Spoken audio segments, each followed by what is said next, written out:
L'audience est ouverte et vous asseoir.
Ministère public contre M. Sissi Raphaël Avar, M. Alpha Madou Baldé, M. Marcel Guilawogui, M. Claude Pivi, M. Moussa Keboro Kamara, M. Ibrahim Kamaradi Kalonzo, M. Aboubakar Diakité Di Toumba, M. Blaise Goumou, M. Moussa Dadis Kamara, M. Mamadou Aliou Keita, M. Abdoulaye Chérif Diaby, M. Paul Mansa Guilawogui.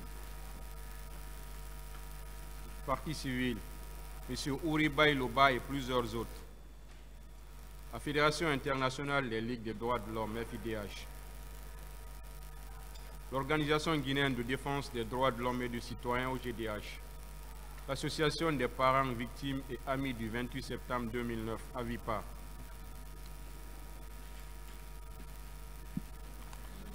Madame Fatou Sike Kamara.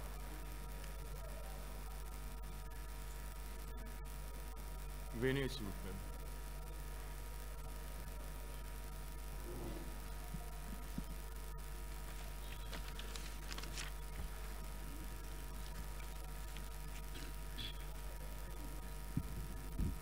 Vous voulez parler dans quelle langue, madame? En français. Vous avez le choix en parler étant debout ou si vous voulez vous asseoir, vous pouvez le demander. Avec votre permission, après ma présentation, je vais m'asseoir. Vous êtes cité par Monsieur le procureur de la République pour témoigner dans cette affaire.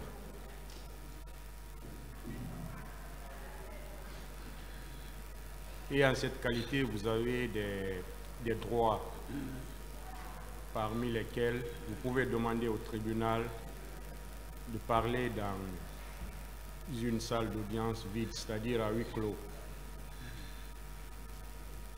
Est-ce que vous voulez parler à huis clos ou bien vous désirez parler publiquement? Je vais parler publiquement. Quel est votre nom? Je m'appelle Dr Hadja Fatou Sike Kamara.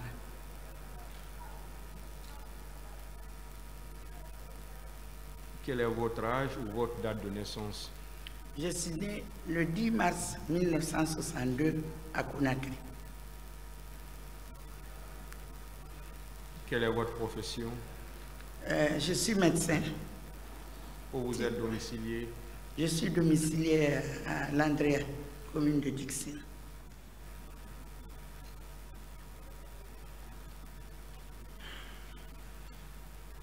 Est-ce que vous connaissez ces personnes qui sont assises dans le box des accusés? Je les ai connus pendant quelques ans, pendant l'exercice de mes fonctions, quand ils étaient aux commandes. Le président de la transition à l'époque et mon autorité de tutelle, le ministre de la Santé. Vous avez vu peut-être les victimes qui se sont suivies à la barre de ce tribunal. Est-ce que vous les connaissez?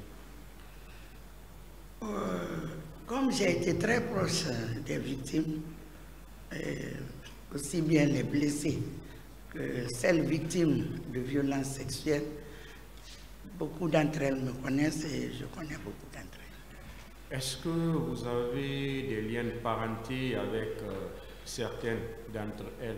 Je veux parler de toutes ces personnes.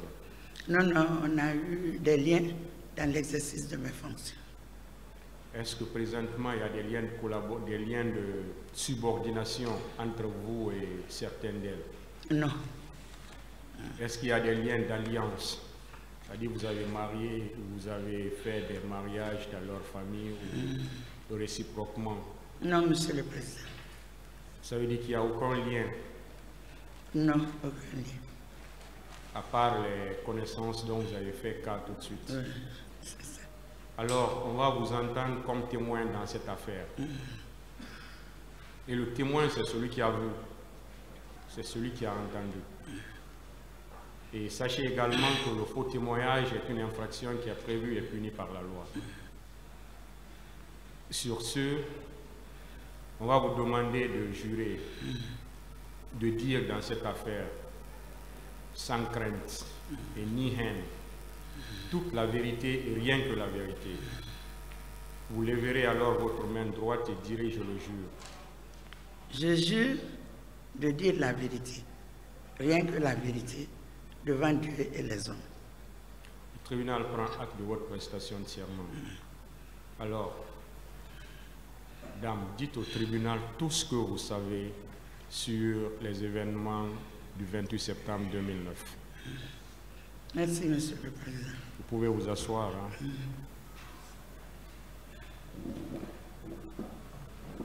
Pour ajuster les micros. Et dès que vous ressentez la fatigue, vous pouvez demander au tribunal.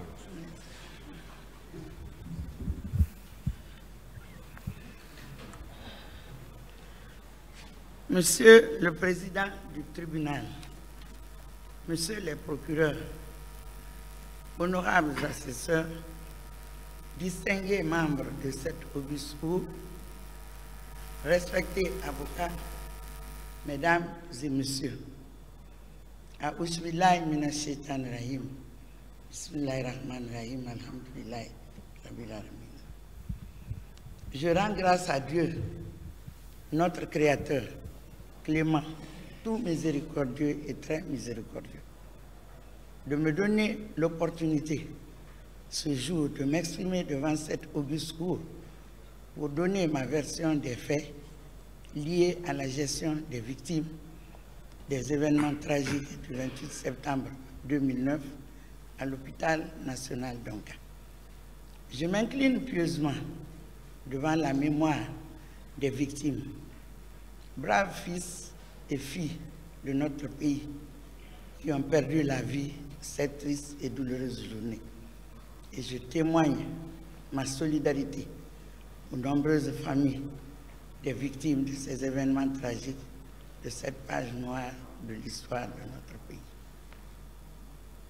Gloire à Dieu, l'omniprésent, l'omniscient, l'omnipotent, qui m'a gardé en vie jusqu'à ce jour de mon audition, après tant d'affronts, tant de diffamations, tant de calomnies, tant de maltraitances, tant de violences verbales contre ma personne. Aujourd'hui, l'occasion m'est donnée de donner ma version des faits. Parce que moi qui suis devant vous aujourd'hui, j'ai échappé 5 fois à la mort. Donc je n'aurais pas eu l'opportunité aujourd'hui de m'exprimer. La première fois, dans mon bureau, j'ai été victime d'un grave incendie où j'ai perdu tous les matériels et bureautiques de mes bureaux. Heureusement que les archives liées aux événements du 28 septembre 2009 avaient été à l'époque délocalisées dans la salle de réunion de l'hôpital national. Deuxième fois, au lendemain de l'arrivée du président Hollande, François Hollande, que j'avais eu l'honneur et le privilège de recevoir à l'hôpital national d'Onka, venu témoigner sa solidarité au peuple de Guinée pendant l'épidémie de la maladie à virus Ebola. Le lendemain, j'ai été agressé par des bandits parce qu'il avait eu l'opportunité de m'offrir les armoiries en guise de reconnaissance. Les bandits ont eu l'impression peut-être que j'avais eu quelque chose de très précieux, valeureux. Et avec une tentative d'enlèvement où j'ai failli mourir, heureusement que le chauffeur n'était pas dans la voiture. Je m'en suis sorti avec beaucoup de blessures dans les pieds, c'est pour ça que je suis assise aujourd'hui. Troisièmement, j'ai souffert de la forme grave de la COVID-19 avec détresse respiratoire où j'ai failli mourir. Ça, c'était en 2020. En 2021, j'ai été victime d'une erreur de diagnostic, me déclarant souffrant d'un mal incurable en phase terminale. Il a fallu que je fasse un voyage médical à l'étranger où ce diagnostic a été infirmé. Et cinquièmement, j'aurais pu mourir de ma belle mort, laissant ma famille dans l'amertume et toutes ces calomnies collées à ma mémoire. Donc aujourd'hui, c'est vraiment une grâce pour moi de m'exprimer et de donner ma version des faits. Les archives liées aux événements du 28 septembre 2009 sont restées archivées à l'hôpital national d'Onka. Et j'insiste sur cet élément parce que, un, ils auraient pu disparaître dans l'incendie. Deuxièmement, lors du déménagement, dans la précipitation pour le lancement des travaux de réhabilitation, extension, équipement de l'hôpital national d'Onka, beaucoup d'archives sont restées et nous les avons perdues. Et ils auraient pu aussi souffrir de la mauvaise gestion des actifs.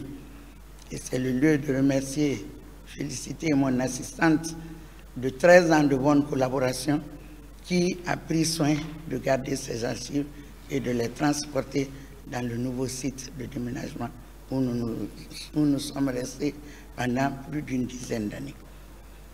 Ce jour, 28 septembre 2009, j'étais à la maison en train de profiter de ma journée fériée puisque ce jour était déclaré férié. Et donc, la première victime de l'hôpital national d'Onka vient de mon quartier parce que je n'habite pas très loin du stade. C'était le fils de notre imam de la mosquée qui est en face du stade. Et quand il y a toujours des problèmes de santé, les voisins du quartier viennent solliciter mon secours. La famille est venue vers moi pour m'annoncer que leur fils est blessé à partir du stade. Et immédiatement, comme d'habitude, j'ai demandé qu'ils se rendent aux urgences de l'hôpital national d'Onka pour une prise en charge immédiate, sans savoir exactement de quoi il s'agissait. Et quelque temps après, il y a eu des mouvements dans le quartier, de l'agitation, beaucoup de perturbations. On me disait que ça tire au stade et qu'il y a des blessés. Donc, comme j'ai l'habitude de le faire, j'ai immédiatement appelé l'ambulancier de jour à l'hôpital d'Onka pour que je m'y rende afin de comprendre exactement qu'est-ce qui se passe.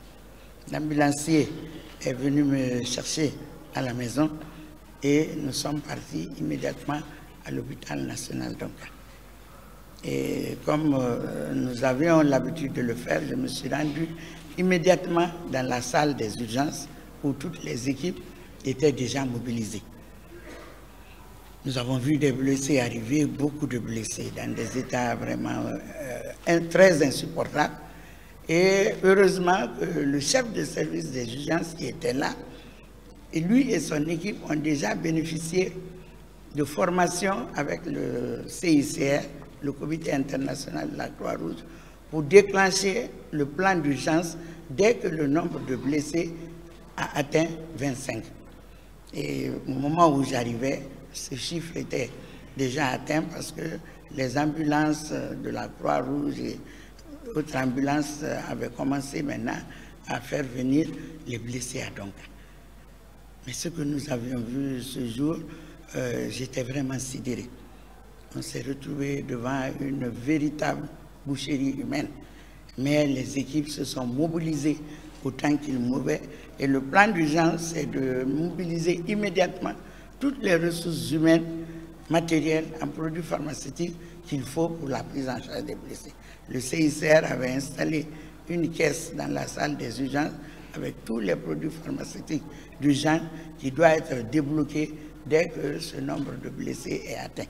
Et donc, déjà, ces médicaments étaient disponibles. Le stock de la pharmacie a commencé à être livré par l'équipe de garde de la pharmacie, mais vraiment, au niveau où nous étions, les stocks de l'hôpital national d'Onka ne pouvaient plus tenir la prise en charge des victimes qui arrivaient. Mais là, toutes les équipes médicales de l'hôpital national d'Onka étaient maintenant mobilisées. Quand je dis les équipes médicales, quand c'est un jour férié ou n'importe quel jour, c'est seulement l'équipe de garde ou de permanence des urgences qui fonctionne. Mais dans le cadre du professionnalisme, du serment d'Hippocrate, l'éthique et la déontologie, tous les services et unités de l'hôpital national, donc à ce jour, la pédiatrie, la maternité, 32 services et unités confondus, les agents qui étaient en place se sont mobilisés pour venir renforcer les équipes médicales des urgences. Et moi, en tant qu'administrateur, parce que c'est le lieu de vous préciser que j'ai fait ma formation, mon doctorat d'État en médecine pour la clinique, mais après, j'ai bénéficié d'un diplôme, d'une formation post-universitaire. Fermez cette porte, s'il vous plaît. Fermez la porte là.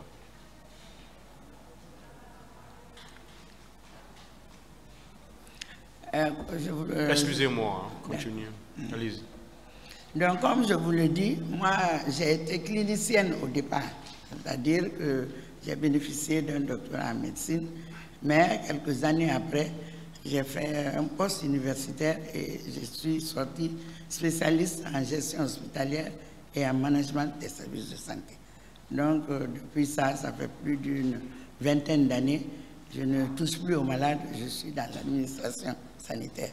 Ma mission, mon rôle, c'est d'assurer la coordination des équipes médicales et mettre à leur disposition les ressources matérielles et les ressources matérielles financières pour améliorer leurs conditions de travail et faciliter la prise en charge des malades. Donc, ce rôle de coordination que nous avons l'habitude de faire personnellement et avec toute l'équipe de la direction générale, nous étions là pour faciliter ce travail. Et comme j'ai vu que nous étions maintenant débordés, les moyens, les ressources de l'hôpital ne pouvaient plus suffire pour cette prise en charge. Parce qu'en une journée, nous avons reçu plus de 500 blessés.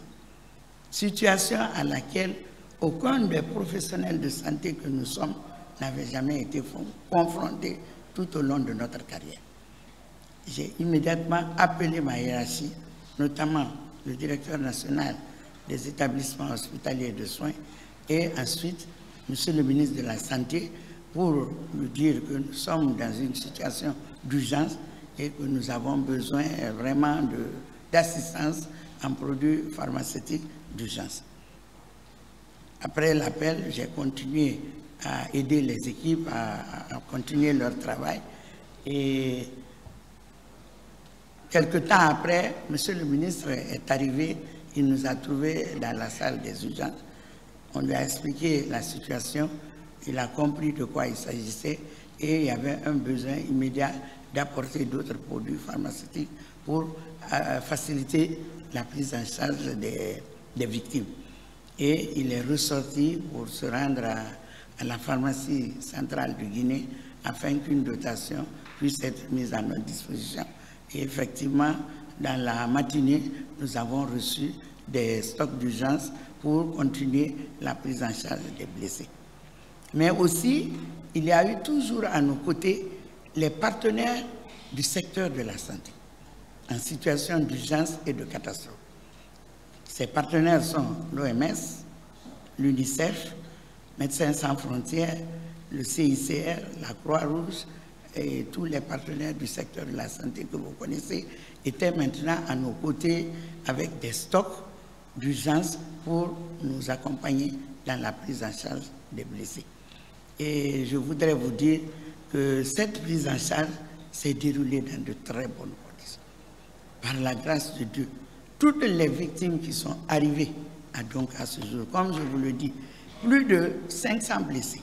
Au finish, quand on a capitalisé pendant les jours suivants, on s'est retrouvé pour le cas précis de l'hôpital donc à 815 blessés, puisque d'autres ont commencé à arriver les jours suivants. Mais pour la première journée, on a eu plus de 500 blessés. Les équipes étaient tellement débordées. Vous savez, au niveau de chaque service unité des urgences, il y a un registre pour enregistrer les malades, les blessés, au fur et à mesure qu'ils arrivent. Mais en ce moment, ce n'était plus possible de faire l'enregistrement dans un seul registre. Donc, j'ai dit au chef de service de urgence de démultiplier les points d'enregistrement de malades. Et effectivement, comme il y avait beaucoup de personnel médical mobilisé, on a installé d'autres points d'enregistrement afin qu'aucun malade n'échappe à son enregistrement à l'hôpital. Et ce jour, effectivement, ces points-là ont été installés. Comme on ne pouvait pas donner des registres à ces différents niveaux, on a mis à disposition des feuilles et tous les malades ont été enregistrés. Et c'est au long de la journée que maintenant la saisie des données a commencé en tenant compte de tous les supports qui étaient déjà mis à notre disposition. Et vraiment, je voudrais saluer le professionnalisme, l'engagement de tous les professionnels de santé, sous la coordination de la direction générale et avec l'appui du ministère de la Santé et de l'Hygiène publique. Parce que ce jour-là, d'ici le matin, toutes les victimes avaient bénéficié de soins. Il y en a eu plusieurs catégories. Ceux qui ont bénéficié des soins ambulatoires. Et la prise en charge était gratuite. Les victimes pourront vous le dire, à moins que ça se passe à mon insu, mais la prise en charge des victimes, tout au long de leur prise en charge à l'hôpital national a été gratuite, sur l'instruction du ministère de la Santé, puisque nous avions reçu beaucoup d'assistance en produits pharmaceutiques d'urgence pour leur prise en charge. Donc, d'ici le matin, ces équipes ont travaillé. Moi, j'ai dû arriver entre 10h30 et 11h, donc depuis cette heure-là, jusque tard dans la nuit, jusqu'à l'aube. Ceux qui devaient recevoir les soins ambulatoires avaient reçu les soins ambulatoires et sont rentrés à la maison. Ceux qui devaient être dans les blocs opératoires, bénéficier d'interventions chirurgicales, ont été dans les blocs. D'ici le matin, tout était terminé. Les implants chirurgicaux que vous connaissez, parce que chacun a eu un parent qui a été victime d'un problème traumatologique de valeur de 5, 10 à 15 millions, tout a été obtenu, mis à disposition des chirurgiens et ces malades ont bénéficié de ces interventions. Ceux qui devaient être aussi hospitalisés pour des soins hospitaliers ont été là, les examens de laboratoire, les examens de radio. Tout a été fait pour que ces malades bénéficient de la prise en charge gratuite. Et Monsieur le ministre de la Santé, en collaboration avec les cadres du ministère, ont mis en place immédiatement le comité national de crise sanitaire, qui était composé des responsables hospitaliers des 2 hôpitaux nationaux, donc à Ignace-Dine, des hauts cadres du ministère de la Santé, et comme je vous l'ai dit tout à l'heure, des partenaires du secteur de la santé. Et ces réunions se tenaient régulièrement avec eux pour présenter les situations de prise en charge médico-chirurgicale en cours, tirer les leçons et voir comment améliorer cette prise en charge. Et vraiment, ce jour, comme la journée a été très longue, nous avons un restaurateur qui a encore ses installations devant l'hôpital national d'Onka, qui est vraiment venu à mon secours. C'était un jour férié, les financiers n'étaient pas en place, et il m'a aidé à trouver des sandwichs, de l'eau et du jus pour les équipes médicales. Moi, personnellement, je n'ai même pas pu manger tellement que j'ai vu quelque chose que je n'avais jamais vu dans ma vie. Et je tenais à ce que toutes ces victimes qui sont arrivées à Donka bénéficient de soins. Notre rôle ce jour a été de soigner les malades, de soulager la souffrance des victimes. de sauver des vies humaines. Et ça, nous l'avons fait dans les meilleures conditions. C'est vers 19h, 20h, j'ai senti la faim. Je voulais maintenant faire mes prières. C'est en ce moment que je suis monté, parce que la direction est un bâtiment en dehors, qui est un peu loin des urgences. C'est en ce moment que je suis monté dans mes bureaux pour permettre de manger un peu, de faire mes prières et de continuer à attendre pour voir si d'autres besoins se présentaient pour les équipes qui étaient en place. Donc, je suis resté là et c'est seulement vers 1h du matin que j'ai cherché à rentrer à la maison pour me reposer et pouvoir revenir le lendemain matin. Mais là où j'étais soulagé, c'est que toutes les victimes, en tout cas qui étaient arrivées ce jour à l'hôpital Donka, avaient bénéficié de la prise en charge. Et c'est en ce moment seulement que j'ai décidé de rentrer à la maison pour me reposer. Mais les équipes d'urgence sont restées en place presque jusqu'au matin.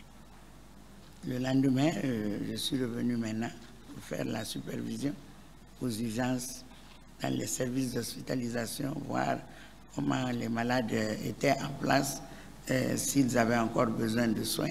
Mais effectivement, les ordonnances étaient envoyées régulièrement à la direction et le service de la pharmacie, je faisais les signatures, approvisionnais, puisqu'on avait reçu. Maintenant, les dons avaient commencé à arriver. La pharmacie a été approvisionnée par la pharmacie centrale de Guinée, les stocks de l'OMS, des différents partenaires. Et finalement, ces malades ont été très, très bien gérés parce qu'ils ont bénéficié aussi de beaucoup de donations. Les personnes de bonne volonté venaient leur apporter des dons en nourriture, des enveloppes qu'on venait leur donner. Et pendant la même période, le président de la transition a mis à disposition un montant à la disposition du ministère de la Santé pour améliorer la prise en charge des blessés, des victimes. Donc, chaque fois qu'on avait besoin, cela a permis de changer la literie, les draps, et chaque fois qu'on avait besoin de produits pharmaceutiques ou bien des films pour la radio, des réactifs pour le laboratoire ou de la restauration, on s'adressait au Comité national de crise sanitaire qui mettait ses moyens immédiatement à notre disposition. Et vraiment, il faut reconnaître que, en tout cas, aucune œuvre humaine n'est parfaite, mais nous avons mis vraiment tout le professionnalisme, notre engagement dans le don de soi, en esprit, en temps et la personne humaine pour que ces victimes puissent bénéficier de tous les soins. Il y a eu une particularité. Ce premier jour aux urgences, si vous voyez les statistiques, il n'y a pratiquement pas beaucoup de femmes qui ont été enregistrées comme violées. Parce que comme il y avait des traumatismes, des blessures, c'est ça mon analyse. Donc les médecins se sont beaucoup focalisés sur la prise en charge des soins traumatologiques et peut-être que par gêne aussi, toutes ces femmes n'ont pas déclaré. Donc vous verrez dans les statistiques que le premier jour là, aux urgences, c'est noté 4 cas de violence sexuelle. Mais au finish, grâce à de nombreuses ONG et de nombreuses associations féminines, puisque moi-même, je suis une des femmes leaders de ce pays, je fais partie de beaucoup d'organisations et d'associations féminines, donc elles sont venues avec des femmes qui étaient déclarées victimes de violences sexuelles. Et puisqu'elles se cachaient dans les quartiers, elles sont parties dans les centres de santé, mais il y a des ONG, des associations qui ont pu les faire venir à l'hôpital. Il y en a même qui vraiment s'étaient fortement bien installées dans mes bureaux. Les portes étaient ouvertes et chaque fois qu'elles venaient, je les orientais vers la maternité, le service de gynécologie obstétrique pour que l'équipe des gynécologues apprécie leur état. Et vous verrez sur la liste de Donka, puisque certaines sont arrivées le lendemain, les jours suivants, ce n'est pas écrit directement viol, c'est écrit suspicion de viol ou victimes de violences sexuelles, ça, les spécialistes peuvent mieux expliquer que moi, ce n'est plus mon domaine d'intervention. Donc, les jours qui ont suivi, elles sont venues et nous allons vous dire tout à l'heure le nombre total de violences sexuelles qui ont été répertoriées à ce niveau. Et pour celles qui avaient des problèmes de traumatisme moraux, nous les avons envoyées à la psychiatrie pour une prise en charge psychosociale et toutes ces activités ont pu être réalisées à l'hôpital national. Donc, au cours de ma supervision le lendemain, dans les différents services et unités qui recevaient les victimes, nous nous sommes rendus aussi à la morgue. Parce que vu l'intensité de notre activité ce jour, nous nous sommes focalisés aux urgences, pour la prise en charge des blessés.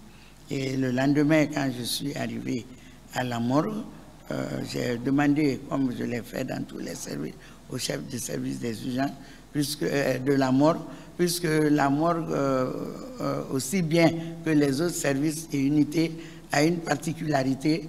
Et en tant que manager, vous attendez qu'on vous rende compte. Ils font leur travail et ils vous rendent compte. Donc, les deux morgues, donc à Ignazdine, étaient sous la responsabilité du médecin légiste qui nous rendait compte régulièrement de la situation, et la collaboration avec ces équipes aussi a été très très parfaite. Nous avons fait le tour au niveau de la morgue pour voir la situation. Les assistants du médecin légiste qui étaient là à l'époque nous ont dit que c'est tard dans la nuit qu'ils ont reçu certains corps et que vu le temps qui s'était passé, il faut reconnaître que certains n'étaient pas en très bon état. Mais ils allaient mettre toute leur expertise, leur science à profit pour améliorer la présentation de ces victimes. Ce travail a été fait. Et il faut aussi apprécier la solidarité qui a été mobilisée autour de ces victimes.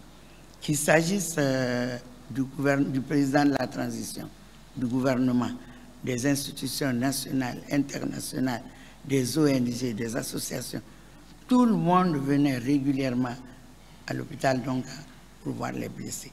C'est en ce moment même que nous avons reçu la visite du médiateur, le président du Burkina Faso, qui était venu aussi à l'époque visiter les blessés, plusieurs missions, plusieurs délégations. En tout cas, un élan de solidarité a été mobilisé en faveur de ces victimes. Nous avions reçu, comme je vous l'ai dit tout à l'heure, 815 blessés. Et avec le travail des équipes, les 815 blessés sont enregistrés. Du premier blessé au 815e blessé, tout a été enregistré. Prénom, nom, âge, sexe, diagnostic, traitement. 815 blessés. Je vous ai dit qu'il y a eu beaucoup d'ambulatoires, c'est-à-dire ceux qui ont reçu les soins, qui sont rentrés à la maison et à qui on a demandé de revenir régulièrement pour les pansements, pour les injections, pour les traitements. Il y a eu 77 hospitalisés à l'hôpital national donc. 32 cas de violences sexuelles répertoriés par le service de gynéco-obstétrique, la maternité de l'hôpital national d'Onka. Nombre de corps qui ont été déposés à la morgue de l'hôpital national d'Onka, 34 corps. Nombre d'ambulatoires, puisque sur les 815, il y a eu 77 hospitalisés, donc nous avons 738 ambulatoires. Mais dans les 77 hospitalisés, il y a eu 6 cas de décès hospitaliers. Pour les cas de blessés, toutes les fiches sont là, elles sont disponibles, nous avons toutes les fiches, puisque vraiment, ce n'était que ça mon travail. Comme ce n'est pas la clinique, nous avons pris le temps de répertorier, d'enregistrer et d'actualiser au quotidien, parce que le nombre de blessés variait d'un jour à l'autre. Pratiquement, nous sommes restés près de 3 mois, ou plus même, parce que nous avons des cas qui étaient des handicapés à vie. Section de la moelle épinière, des cas, il y en a qui sont paralysés, il y en a qui vraiment sont handicapés à vie. Donc certains, pour les cas de traumato, sont restés longtemps à l'hôpital. Pour les cas de blessés qui ont été répertoriés par les spécialistes en la matière, nous avions au niveau des 815, lésions par arme à feu, 89, lésions par arme blanche, 14, contusion, 389, violence sexuelle ce jour 28 septembre, 4, des brûlures, 3, autres, 319, ce qui fait 815 blessés qui ont été enregistrés au compte de l'hôpital national d'Onka. Ce nombre de blessés est très lourd parce qu'en tant que professionnel de santé, nous savons que ce n'est pas habituel. Nous n'avons pas connu la gestion de tant de victimes dans notre carrière. Mais vous allez vous rendre compte de l'intensité du travail qui a été mené aussi bien par les équipes médicales que le travail de coordination que nous avons entrepris. Et vraiment, je voudrais dire que ce jour et les jours suivants, j'ai eu 2 sentiments. Le premier, c'est d'avoir quand même ce jour réussi la mission de coordination des équipes médicales, qui étaient toutes là en train de travailler et de gérer les malades. Tout le monde voulait soigner, tout le monde voulait sauver des vies humaines, tout le monde voulait soulager la souffrance des vies. Mais notre sentiment de tristesse d'avoir vu une telle situation que je n'aurais jamais imaginé tout au long de ma carrière. Je voudrais vraiment remercier les équipes, les féliciter et dire que le travail qui a été fait, peut-être que je n'ai pas tout dit maintenant, mais je me mets entièrement à votre disposition pour répondre aux différentes questions et vous dire que j'insiste, je signe, je persiste. Ma mission ce jour a été de soigner les malades, d'assurer la coordination des équipes médicales pour soigner les malades, soulager la souffrance des victimes et sauver des vies humaines. Devant Dieu et les hommes, c'est ce que je connais de la journée du 28 septembre 2009. Je me mets entièrement à votre disposition pour les questions d'information complémentaires. Je vous remercie. Que Dieu bénisse la Guinée et tous les Guinéens. Merci.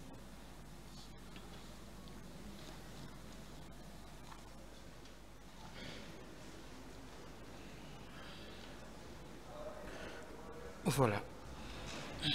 Vous voudrez après bien mettre cette documentation à notre disposition pour pouvoir comparer avec la nôtre. D'accord. Monsieur le Président, j'ai été informé, puisque je n'étais plus en place, mais qu'une équipe s'était déplacée pour aller à l'hôpital d'Onka voir la documentation et il y a eu 6 boîtes à archives, voire 7 boîtes à archives qui ont été identifiées. Autant vous aurez besoin d'informations, toutes ces informations sont disponibles en faisant des copies ou en tout cas ce que vous souhaiterez sera fait pour que ces documents soient mis à votre disposition. Je vous remercie, Monsieur le Président. D'accord. Merci pour la disponibilité aussi. C'est pourquoi j'ai précisé pour la comparer avec la nôtre. Vous avez bien dit qu'il y a eu 815 blessés. Est-ce que ça, c'est le bilan total? C'est-à-dire du 28 septembre au jour suivant? Pour l'hôpital national, donc, ce sont ces statistiques que nous avons validées ensemble. Ça, c'est le bilan global. Pour l'hôpital, oui, le bilan global. Je parle de l'hôpital, donc, bien sûr. Vous parlez, voilà, moi, je parle de l'hôpital. Vous êtes là parce que vous étiez la directrice de l'hôpital, donc. Voilà, monsieur le Président. Voilà, pour l'hôpital national, donc, c'est cette statistique que nous avons. Est-ce que ce jour, vous avez constaté la force des forces de défense et de sécurité à Donka? Bon, pour ce qui concerne les forces de défense et de sécurité, je vais vous en parler à deux titres. C'est-à-dire, nous avons vu des forces de défense et de sécurité d'abord autour de l'hôpital. Mais pour la petite expérience que j'ai, chaque fois qu'il y a des urgences, des catastrophes, même maintenant, là, pendant l'incendie, vous allez confirmer, ça se passe, il y a toujours les forces de défense et de sécurité qui sont autour de l'hôpital. Donc, à distance, par exemple, moi j'ai vu cela, mais j'ai mis cela au compte de la sécurisation parce que quand il y a des événements, la population veut envahir les urgences, les morgues, pratiquement les équipes ne peuvent pas travailler. Donc chaque fois pour les actions que moi j'ai vues à l'époque, parce que je suis l'une des directrices qui a géré le plus grand nombre de victimes d'événements sociaux, politiques que la Guinée a connus. Donc chaque fois qu'il y a des victimes des marches, qu'il y a des victimes des noyades, des incendies ou quoi que ce soit, comme il y a toujours la foule qui afflue, il y a ces forces de défense et de sécurité qui sont autour de l'hôpital, mais qui n'ont rien à voir avec nous. Maintenant, pour ce qui est de leur entrée dans l'hôpital, comme vous avez dit de dire la vérité devant Dieu et les hommes, moi personnellement, personne ne m'a affronté en tant que militaire. Et peut-être, je crois que quand je suis entré à mon bureau, après j'ai appris, les médecins, certains disaient que les militaires sont rentrés voulant les empêcher de travailler. Mais ce que je reconnais en nos professionnels de santé, eux tous m'ont confirmé qu'ils les ont refoulés, ils leur ont dit de partir. Et à aucun moment, la continuité des soins n'a été interrompue à l'hôpital. Donc, aucun médecin ne vous dira qu'il n'a pas pu soigner un malade. Ça, je n'ai pas eu connaissance, moi personnellement. Certes, ils sont rentrés, ils ont envahi parce que tout le monde a eu cette information, tout le monde a appris. Mais les professionnels de santé les ont refoulés et leur ont dit, nous allons continuer à travailler, nous allons continuer à soigner nos malades. Donc moi, par rapport aux forces de défense et de sécurité, c'est ce que je connais. Mais moi, personnellement, aucun militaire ne m'a abordé, aucun militaire ne m'a menacé. Et je n'ai pas... Mais paraît-il quand même qu'il y a des problèmes. Est-ce que... Donc c'est ce que je connais. Est-ce que, madame,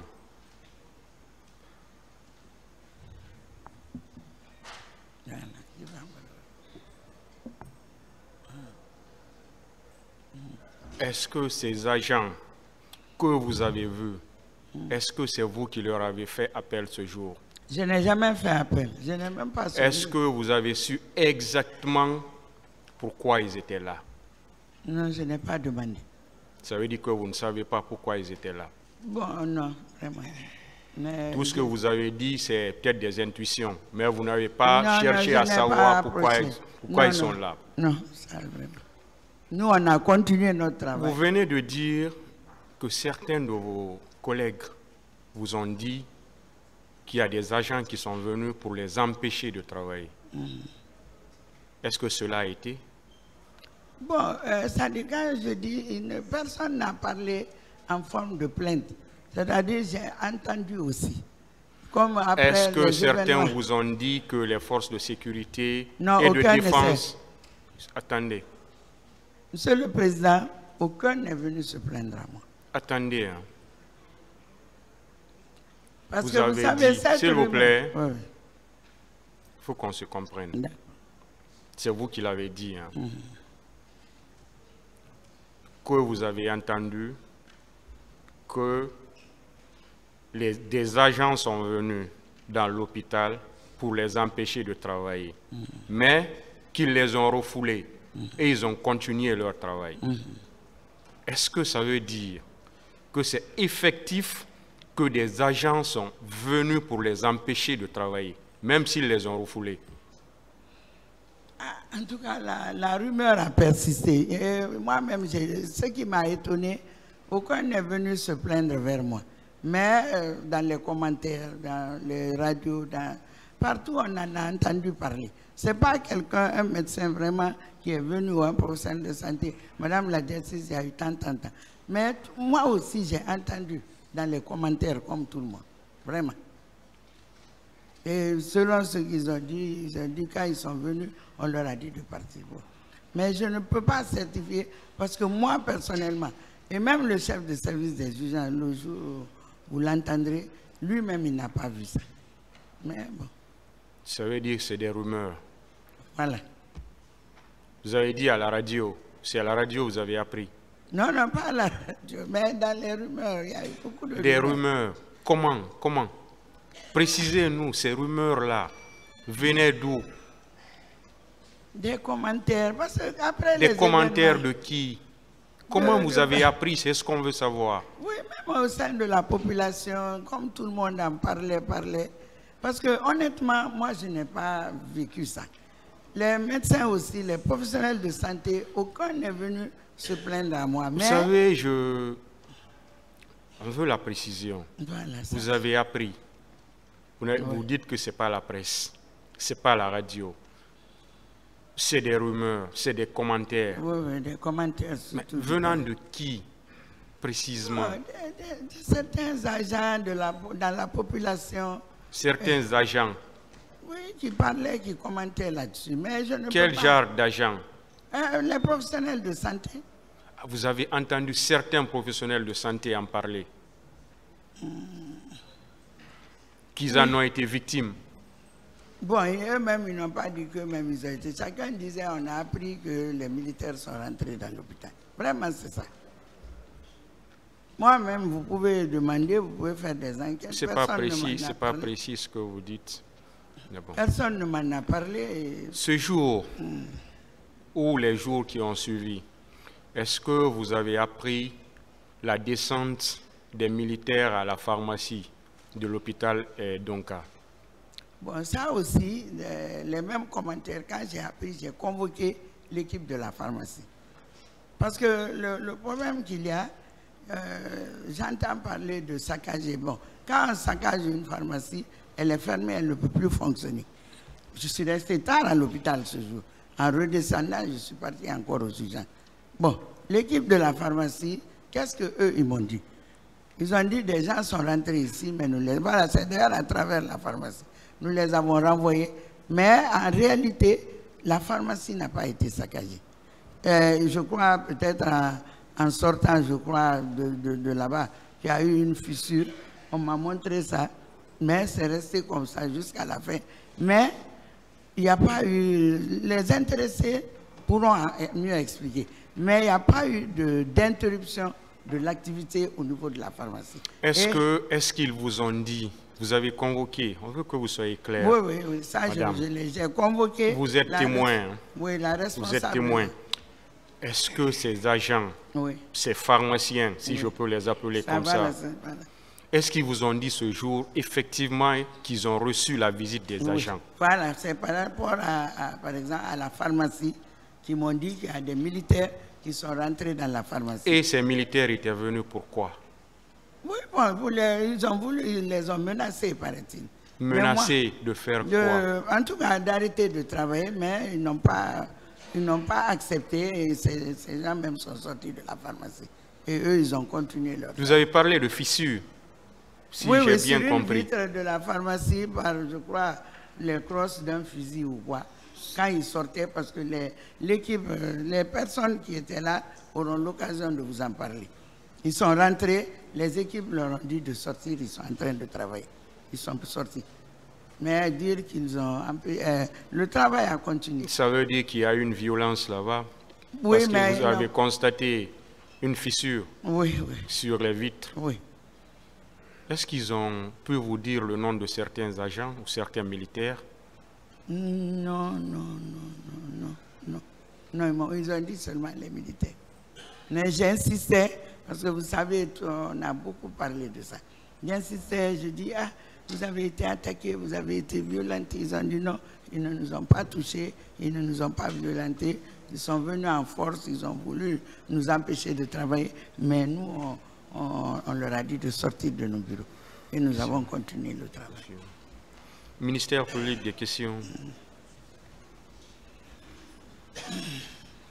Merci, Monsieur le Président. Merci également, honorables assesseurs. Docteur, nous allons vous poser un certain nombre de questions, mais en avant, on voudrait vous exhorter à parler. N'hésitez pas. Voilà, vous êtes là pour dire la vérité. Vous n'êtes pas là pour accuser quelqu'un. Tout ce que vous connaissez, nous voulons que vous dites la vérité. Vous dites ce que vous avez vu. Ne vous gênez pas. Vous avez compris? Voilà. Je vais revenir sur la présence du ministre de la Santé. Il est venu à quelle heure? Là, c'est un peu compliqué pour moi. L'heure, je sais que moi, je suis arrivé aux environs de 10h, 10h30. Je l'ai appelé. Bon, peut-être qu'il a dû venir, en tout cas, moins d'une heure ou une heure immédiatement après, quoi. Mais je n'ai pas regardé l'heure. Mais il nous a trouvés dans la salle des urgences. C'était à quelle heure approximativement? 11h, midi? Avant midi, peut-être. Avant midi? Oui, avant midi. Avant midi? Oui. Ça, c'est la journée du 28? Oui, la journée même. Il est venu avant midi? Je suis sûr, parce que tout le monde était mobilisé avant midi. Est-ce que vous êtes... Moi, je ne suis pas loin du salon. Vous êtes sûr qu'il est venu avant midi? C'était dans la matinée. Honnêtement, je n'ai pas regardé l'heure, mais j'imagine peut-être entre midi et 13h, certainement, je ne sais pas. Moi, il est venu après moi. Et moi, j'avais déjà eu le temps, parce que c'est quand on a constaté qu'on est en difficulté, d'habitude, dès qu'il y a une situation particulière à l'hôpital, on doit immédiatement informer les autorités. C'est vous qui l'avez appelé de venir? C'est moi qui l'ai appelé. Alors, comment il est venu? Il était seul ou il était accompagné? Est-ce que je peux me rappeler? Bon, il est venu. Parce qu'il a trouvé que déjà les cadres du ministère étaient là et je les avais appelés. Il était seul ou... dire qu'il était seul. Vous n'êtes pas certaine? C'est lui seul que j'ai vu. Il pas... nous a trouvés dans l'auto-iboui, dans la salle des urgences où il y avait des malades par terre, des blessés, un peu partout. Donc on était la situation était très surchauffée là-bas. Donc vous n'êtes pas certaine qu'il soit venu seul, mais vous l'avez vu quand même? Lui, je l'ai vu. Vous l'avez vu? Je l'ai vu et c'est lui, comme mon problème c'était qu'il vienne nous apporter secours pour avoir des socs d'urgence. Donc c'est sur lui que j'étais focalisé.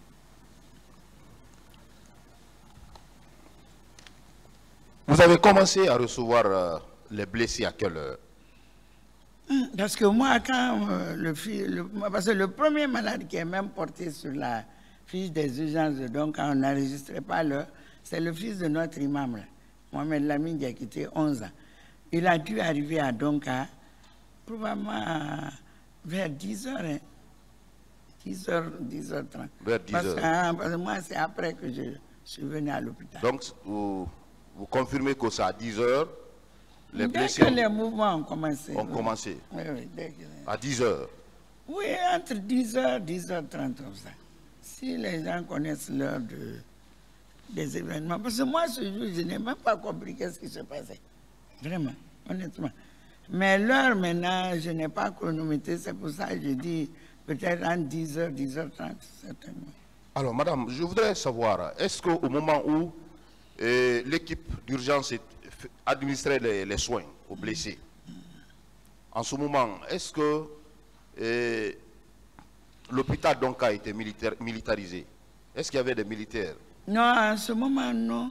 Parce qu'en ce moment, ce sont les ambulances, mais il y avait des militaires. Bon, peut-être, parce que nous, on était dans la... Il y avait des militaires, oui ou non, en ce moment? Pas dans l'intérieur de l'hôpital. Pas dans le mais, aux alentours de l'hôpital. Aux alentours de l'hôpital, il y avait des militaires. Ces militaires, c'était des bérets rouges, des gendarmes, des policiers? Bon, les forces, bon, avant qu'il y ait trop de monde, je crois que, en tout cas, quand moi j'arrivais, je n'ai pas fait attention aux militaires. quand je rentrais. Parce que je suis venu dans l'ambulance, on est rentré dans la cour et j'ai immédiatement foncé aux urgences. Moi, honnêtement, ce jour, je n'ai pas fait attention à la présence, à l'heure là, des militaires autour de l'hôpital. Vous venez de dire tout à l'heure qu'aux alentours de l'hôpital d'Onka, il y avait des militaires. On veut savoir, c'était des bérets rouges, des policiers, des gendarmes. Quand il y a la sécurité, c'est souvent les gendarmes et les policiers normalement, quand c'est des problèmes de sécurité. Non. Mais moi, je ne me suis pas beaucoup intéressé aux militaires ce jour-là, honnêtement. Ça, j'étais dans la salle des urgences. Docteur, même docteur, calmez-vous. Oui. Calmez-vous. Je voudrais que vous soyez très sereine. N'hésitez pas de répondre aux questions. Oui, Soyez, dites-nous. Oui, mais vous pouvez compter sur moi aussi. Moi, je suis une femme de foi. Vous avez la qualité. Ce que je n'ai pas vu, je ne dirais pas que j'ai vu, parce que ça aussi, c'est un autre problème. C'est-à-dire, moi, je suis une femme de foi. Et j'ai dit ici, quel que soit ce qui peut arriver, je ne dirais que ce que j'ai vu. Vous savez pourquoi je le dis? Ça, je ne peux pas. Vous dites quelque chose, vous vous rétractez encore. Non, non. Vous dites que vous avez vu les militaires aux alentours. Mais plus tard, ça c'est un peu plus tard. Vous-même, vous avez vu. Quand il y a eu l'intensité, quand il y a maintenant eu l'affluence, ça, les espaces de l'hôpital, et peut-être pourquoi ça ne m'a pas, je ne me suis pas préoccupé de ça dans l'immédiat, parce que chaque fois qu'il y a un événement, l'hôpital est sécurisé. Alors, si vous avez vu des militaires, même si c'est un seul, ce militaire appartenait à quel corps? Bon, habituellement, c'est... Non, pas habituellement, ce jour. Non, je n'ai pas vu les bérets rouges. Peut-être c'est les gendarmes et la police. C'est les gendarmes et la police. Oui, je crois. Pourquoi vous dites que vous n'avez pas vu les bérets rouges pendant que je n'ai pas parlé de bérets rouges? Ou bien c'est les bérets rouges que vous avez vus, vous ne voulez pas dire? Non, c'est ce que je veux vous dire. Oui. Moi, ce jour-là, je ne me suis pas beaucoup intéressé à cette situation. D'accord, je continue. Excusez-moi, moi, je me suis focalisé sur la prise en charge des blessés. Peut-être même si vous appelez les autres, ils vont vous dire la même chose.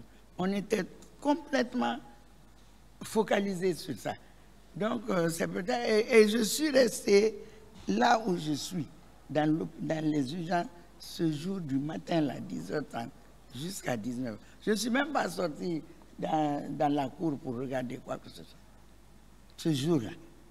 Ouais. Je suis resté aux urgences, entre le bureau du chef de service et les salles des urgences et les salles de prise en charge des blessés.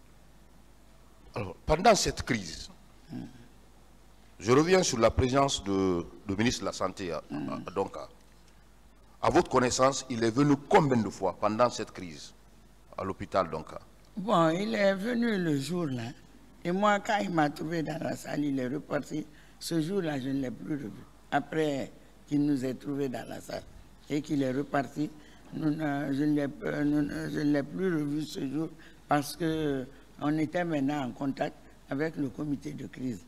Maintenant, les jours suivants, je crois quand le président devait venir et puis il venait parfois voir les blessés parce qu'il n'était pas membre du comité de crise. C'était les services techniques qui faisaient les réunions et je crois que le président du comité de crise nous rendait compte des conclusions de cette réunion. En votre connaissance, il est venu combien de fois? Pendant la crise. Parce qu'il a été acquis au débat ici. Il est venu accompagner des militaires. À l'hôpital. À l'hôpital. Il a administré des coups aux blessés. Il les a proféré des menaces, des injures. C'est pourquoi je pose cette question. Oui, peut-être que c'est militaire. Il est venu combien de fois à votre présence? Parce que quand votre autorité vient, vous êtes directrice de l'hôpital, il se fait accompagner par vous pour aller voir dans les salles. Dans les services. Oui, bon, le premier jour, il nous a trouvés dans la salle. Même quand ils viennent avec les ministres, normalement, même si ce n'est pas lui, quand ils viennent avec leur garde-corps, ceux-ci ne rentrent pas dans les salles de soins et d'urgence. Ceux-ci restent toujours à l'extérieur. Donc, comme nous, c'est dans la salle, il nous a trouvés, Et certainement que d'autres aussi pourront vous le dire. Donc moi, c'est lui que j'ai vu. Et il est ressorti pour nous laisser dans ce même endroit. Dans votre bureau? Pas dans mon bureau, la salle de prise en charge, la salle des urgences. Il nous a trouvés. Moi, j'avais quitté, je n'ai même pas été à mon bureau ce jour-là, sauf la nuit. Je suis venu, je circulais entre la salle des urgences, les autres salles de prise en charge des blessés et le bureau du chef de service. Jusqu'à tard dans la nuit, maintenant vers 19h, 20h, que je suis monté à mon bureau. Parce que mon bureau était dans un autre bâtiment à l'étage. Madame, est-ce que tous les blessés avaient reçu des soins? À ma connaissance, oui. Tout ce que nous avons, en tout cas, les 815 blessés là, tous ont reçu des soins. Et nous n'avons jamais refusé de donner des soins à qui que ce soit. Voilà, est-ce que vous confirmez cela? Je le confirme. Les victimes, certaines parties civiles ont comparu ici pour dire que, puisque vous ne voulez pas dire la présence des bérets rouges au moment où vous administrez des soins, les parties civiles ont comparu devant ce tribunal pour dire qu'au moment où on les administrait, ils ont vu que l'hôpital donc a été tellement militarisé qu'ils n'ont même pas pu avoir le courage de se faire traiter. Est-ce que vous avez eu connaissance de cela? Parce qu'il y a des victimes qui ont comparu ici. Mais 815 blessés, c'est beaucoup. Hein? Eux, ils ont reçu les soins. Non, je parle en dehors de ça. Est-ce que d'autres blessés ont été admis dans votre structure, mais vu l'état, l'atmosphère qui y régnait, pour s'échapper, ils ont pris le soin, la décision sur elles-mêmes de quitter les lieux. Est-ce que vous avez eu connaissance de cela? Parce que ça a été dit ici devant ce tribunal. Ils sont allés, ils ont allé ce jeu, certains sont allés dans les cliniques proches de leur domicile. Parce que donc a été militarisé. Vous qui étiez la directrice de l'hôpital, donc, est-ce que avez-vous appris cela? Bon, comme on dit, les commentaires, tout le monde a appris. Mais moi, tous ceux qui sont venus à l'hôpital, nous-mêmes, on a appris. Et les lendemains, les jours qui ont suivi, c'est pour ça que je vous dis, les 815 là ne sont pas les blessés, tous arrivés le 28 septembre. C'est après les familles, les organisations de la société civile les faisaient venir. Maintenant, ce qu'ils ont dit, ils disent que ce qu'ils ont vu. Hein. Donc, mais nous, on considère que tous les blessés qui sont arrivés en Donka, nous avons réussi à les prendre. Donc, on peut conclure que vous ne connaissez que pour les 800. 815. Les 815. Oui.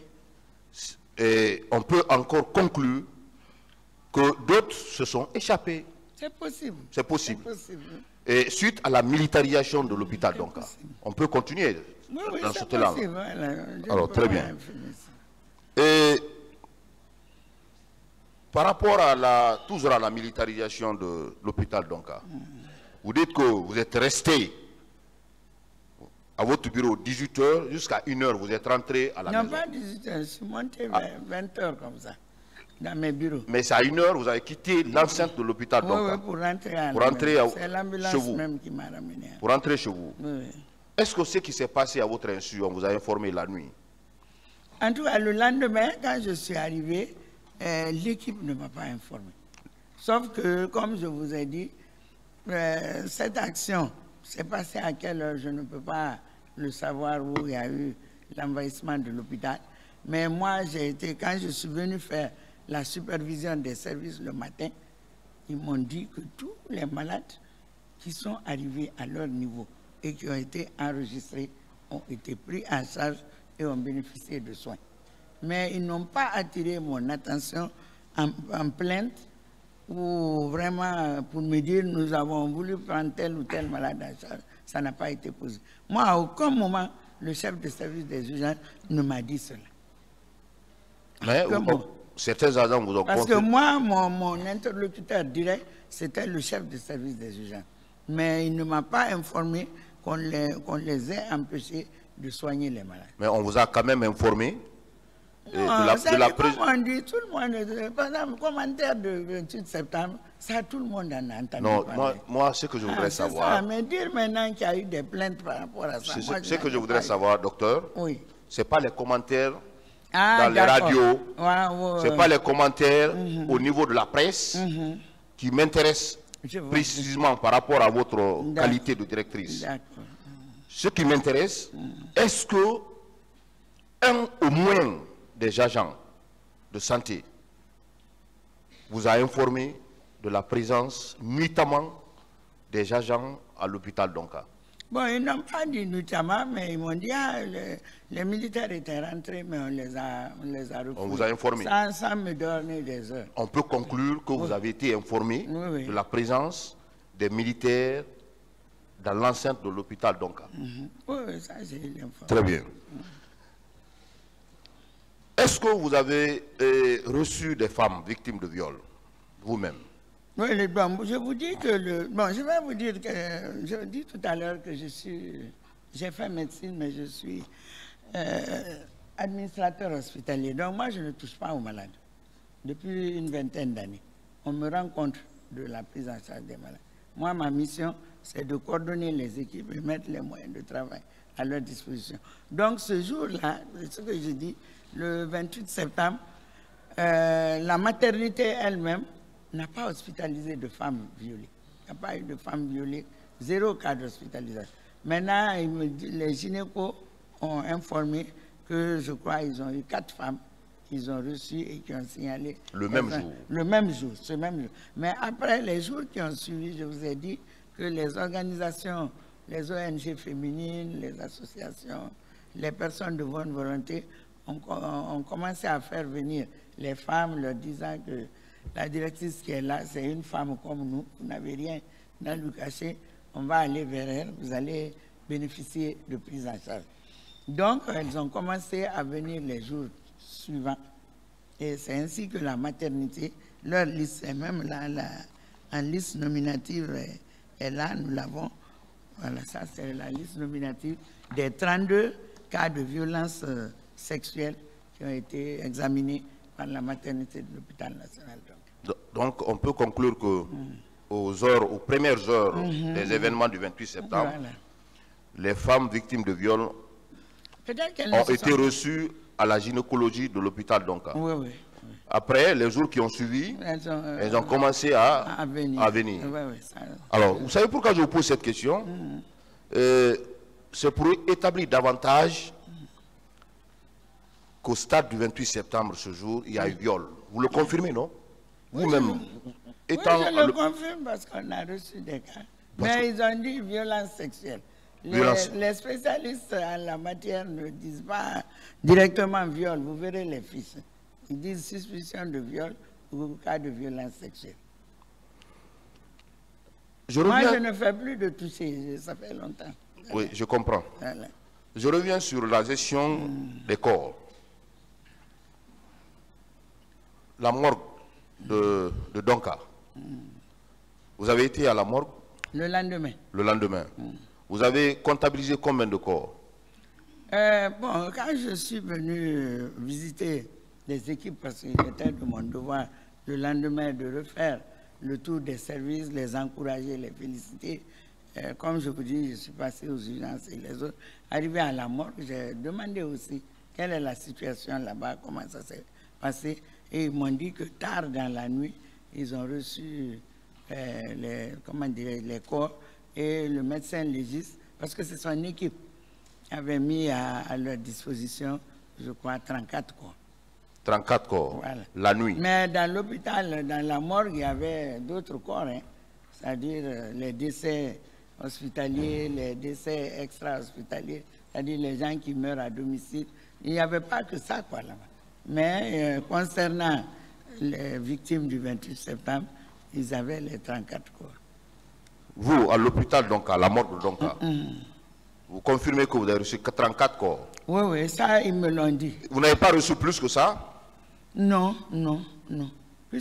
C'est ce que les assistants du médecin légiste ont porté cette information et c'est ce que nous avons mis dans nos statistiques. On vous a pas également informé que des militaires sont venus prendre certains corps? Non, l'équipe de la morgue ne m'a pas informé. On ne vous a pas informé? Non, vous pourrez leur demander. C'est les militaires qui ont envoyé les corps à la morgue? Bon, je crois quand ils ont déposé les corps à Ignazine et qu'ils étaient débordés, parce que les chambres froides que nous avions n'ont pas une grande capacité, ils ont fait venir le reste des corps à Donka. Madame, pour finir, je vais revenir sur la question de la pharmacie. Parce que cette question a été longuement débattue ici. Et certains ne veulent pas reconnaître cette évidence que la pharmacie a été saccagée. Vous, directrice de l'hôpital Donka, suite à une question pertinente du tribunal tout à l'heure, vous avez dit vous-même avoir vu des fissures. Pas des fissures, c'est-à-dire une fissure de la vitre, oui. Mais cette fissure vous laisse croire que le mur a été... Pas le mur de la vitre. La vitre. La vitre a été violentée, n'est-ce pas? Parce que c'était les... Comment on appelle ça? Les vitres qui sont par tranche là. Comment dirais-je? Je vais dire ça. Donc c'était en tout cas une des vitres, mais en réalité, moi-même j'ai entendu parler de saccager. Mais quand on dit saccager, cela veut dire que la pharmacie va être fermée, elle ne peut pas continuer à fonctionner. Et quand je suis redescendu, ils continuaient pour la dispensation des médicaments et la vente des médicaments.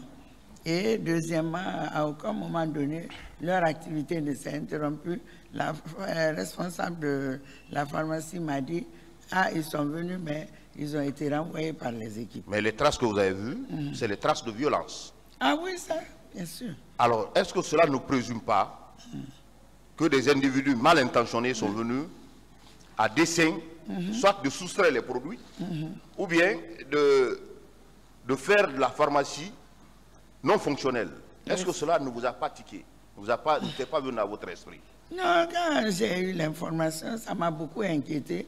Je suis allé à la pharmacie pour moi-même, pour voir, parce que c'est le centre névralgique de l'hôpital.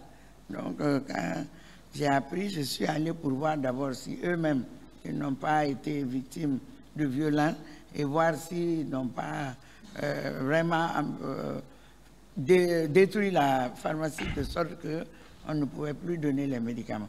Mais eux-mêmes, ils m'ont rassuré. Ils ont dit non, le travail continue et ils n'ont rien touché à la pharmacie. Je vous remercie, Monsieur le Président.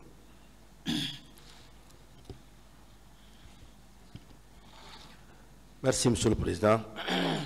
Honorable assesseur. Bonjour, Madame. Bonjour, Monsieur le Procureur. Nous allons insister sur certains points pour plusieurs raisons.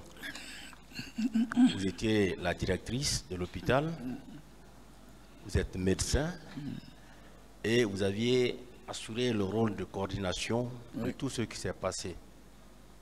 Donc on va revenir sur beaucoup de choses parce que vous êtes la personnalité la mieux indiquée pour nous donner des explications plausibles. Et pendant combien de temps vous avez géré ces malades-là en temps plein? Bon, quand je prends les statistiques de la gestion de ces cas que j'ai pris à tout hasard, la dernière actualisation est du 11 février 2010. Le 11 février 2010, parce que chaque fois qu'il y a un nouveau cas, la liste est actualisée. Ça veut dire que, je vous ai dit tout à l'heure que certains, les hospitalisés, sont restés longtemps à l'hôpital. Donc parce on peut considérer du 28 septembre 2009 par exemple, 11 février. Ce n'est pas plus de 3 mois. D'accord. Plus de 3 mois parce qu'un cas de traumatisme, de fracture reste très longtemps à l'hôpital. Ça veut dire qu'il y avait des cas graves, hein? Très graves. Ça, il faut louer vraiment la technicité et le professionnalisme de nos professionnels de santé. Parce que je vous ai parlé tout à l'heure d'implants chirurgicaux. On parle d'implants chirurgicaux, ça, ce sont les grandes interventions. Ça, il y a eu des cas très graves. Tous les diagnostics sont là. La chance que nous avons, du premier blessé au dernier, vous aviez ici non seulement toute la situation, mais vous avez le diagnostic et le traitement. Donc, les cas de traumatisme, de trucs, je vous ai dit, lésion par arme à feu, 89. Lésion par arme blanche aussi, 14. Bien. Et durant toute cette période, est-ce que l'accès à l'hôpital était facile pour les parents qui venaient rendre visite à leurs parents? Non, on n'a pas empêché. Bon, vous savez, c'était un de nos grands problèmes, heureusement. Oui. Est-ce que l'accès était facile? Oui, les malades, les familles venaient. Les familles venaient voir les hospitalisés. Ces familles n'avaient aucune difficulté pour accéder? Non, pour accéder aux malades. Bon, aujourd'hui, ce problème est résolu parce que c'est cette multiplicité de mobilisation des familles autour de l'hôpital qui salit les hôpitaux, qui dégrade les hôpitaux. Aujourd'hui, avec la nouvelle vision, ce problème est résolu. Mais les familles venaient au chevet des malades. Sans problème, parce qu'ils étaient beaucoup plus au niveau du R+5, là où il y a les services chirurgicaux. Bien, nous allons revenir sur la présence des militaires. Le 28 septembre, vous avez quand même remarqué la présence des militaires autour de l'hôpital, n'est-ce pas? C'était des bérets rouges. Non. Ça dit, comme je vous dis et je vous le répète, je ne me suis pas beaucoup focalisé. On va insister sur ça. Oui, je sais, c'est tout à fait normal. Laissez-la répondre. Mais je ne peux... Parce que je ne me suis pas beaucoup intéressé à ça ce jour. Bon, je sais qu'il y en a... Mais j'ai même vu ça dans l'esprit de la sécurisation. Ceux qui étaient en tout cas en dehors de l'hôpital. Parce que quand il y a des événements, c'est une affluence de la population vers les urgences, vers la mort. Moi, ce jour-là, je ne savais même pas exactement de quoi il s'agissait, qu'est-ce qui s'était passé. C'est plus tard, justement, dans les commentaires et autres, que nous avons compris. Est-ce que vous avez pu savoir si c'était des bérets rouges ou pas? Non.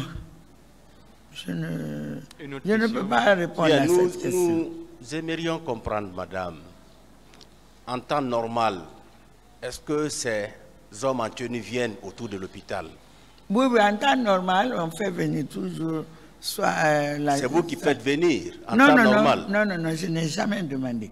Mais dès qu'il y a des mouvements, on voit les services de police qui viennent garer les fourgonnettes, les trucs pour sécuriser l'hôpital. Mais je n'ai jamais demandé. Est-ce que vous vous êtes posé la question sur la raison de leur présence ce jour? Pourquoi ce ils étaient là? Ce jour? Oui. Non. Parce que vos collaborateurs vous ont dit qu'effectivement, ils ont failli être empêchés par ces militaires-là. Ils vous ont dit ça. Vous avez confiance en ceci quand même, n'est-ce pas? Oui. Et ils sont venus vous dire qu'ils ont failli être empêchés par ces militaires-là, oui ou non?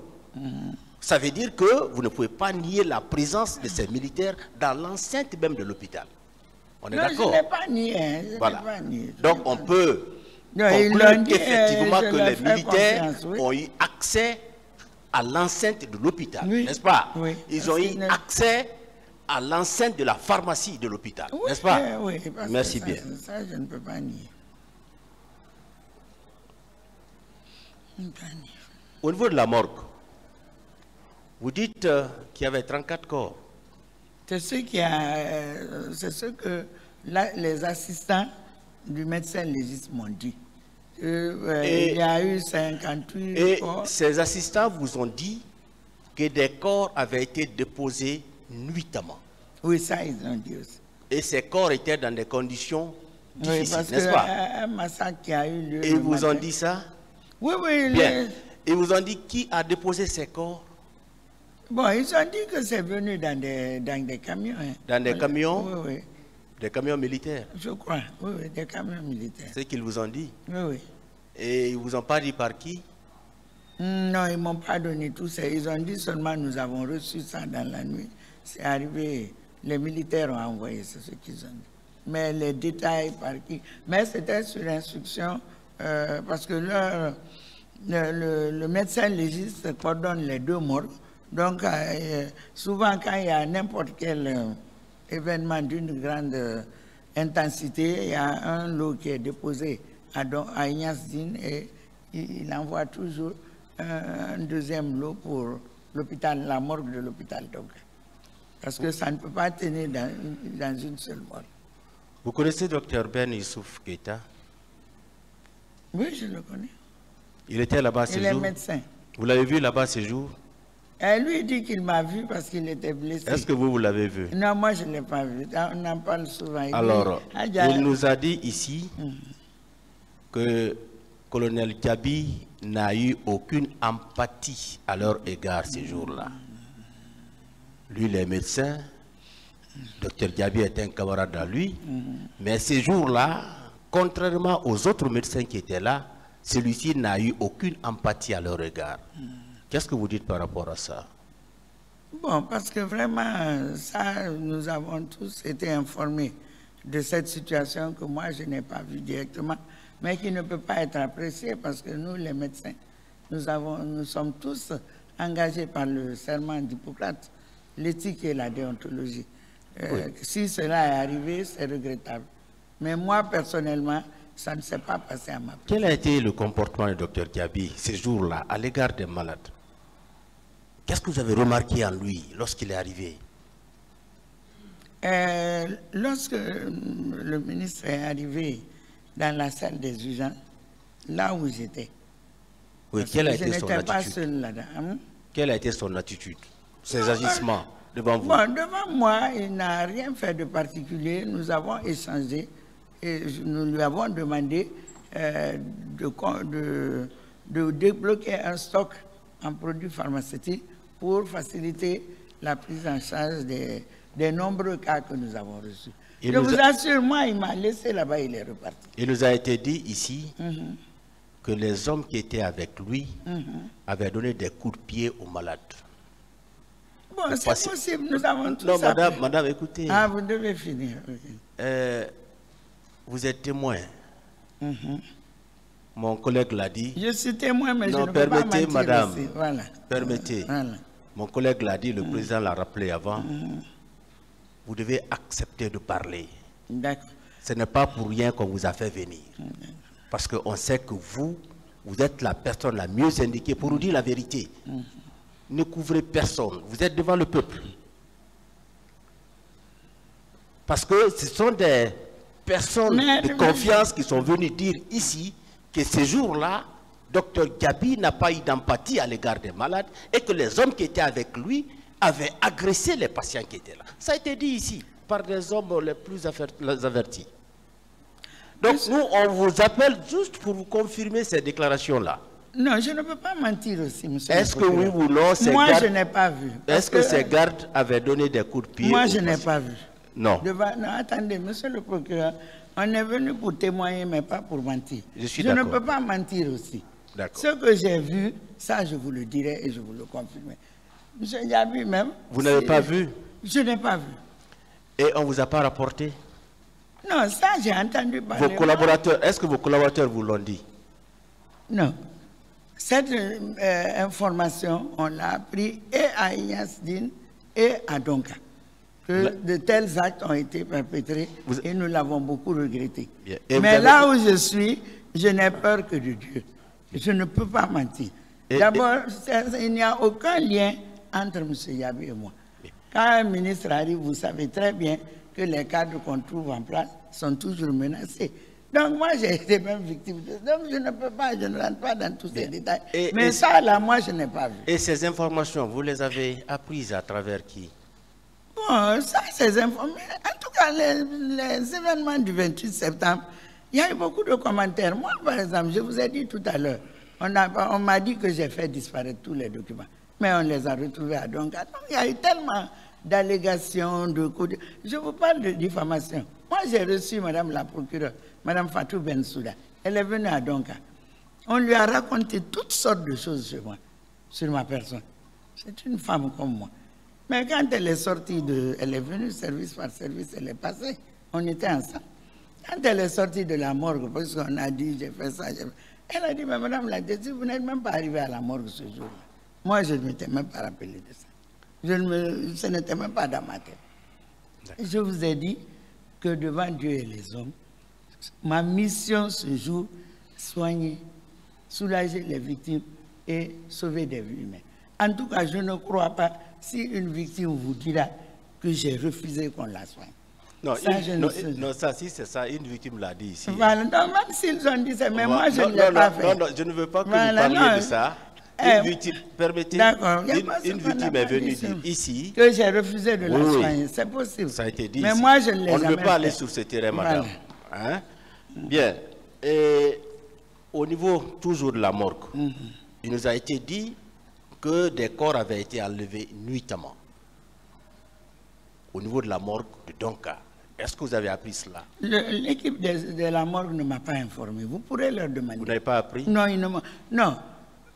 Dans les commentaires, tout le monde a appris tout du 28 septembre. Mais moi, l'équipe de la morgue ne m'a jamais informé. Et je crois qu'ils sont témoins aussi. Ils vous diront que moi, en tout cas, ils ne m'ont pas informé de ça.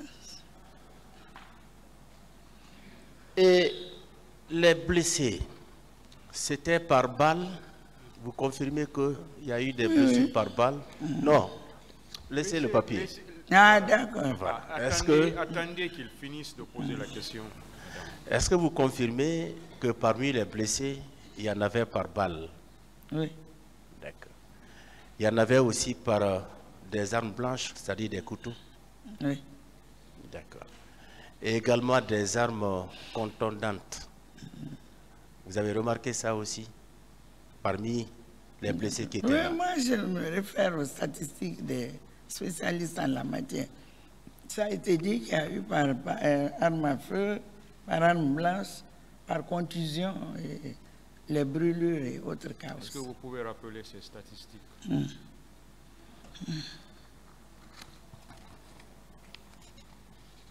Voilà, les dernières statistiques qui datent d'actualisation février 2010, lésions par arme à feu 89, par arme blanche 14, contusion 389, violence sexuelle 4, brûlure 3, autres 319, 815. C'est fait par le service des urgences médico-chirurgicales, l'hôpital national. D'accord. Et vous étiez présente à l'esplanade de la mosquée Faisal lors de l'exposition des corps? Bon, d'abord, ce jour, parce que c'était le vendredi 2 octobre, j'aime toujours aller jusqu'au bout de mon travail. Je suis venu voir à la morgue si tout était prêt et si les gens étaient prêts à partir. Mais quand je suis arrivé au départ des corps, les gens m'ont dit, Adja, faites attention, il y a du mouvement à la morgue. À l'esplanade, si vous allez là-bas, vous allez être confronté à beaucoup d'agitation.